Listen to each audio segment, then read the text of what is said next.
అమ్మగారు, గోవిందయ్య గారు, అమ్మగారు.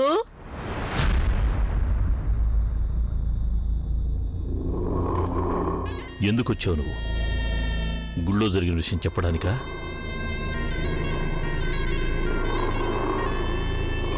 సుధా గారు, కూర్చోండి కూర్చోండి కూర్చో.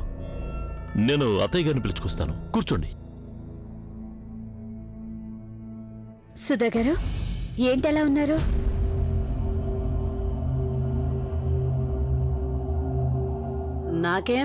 నాకేం కాలేదు.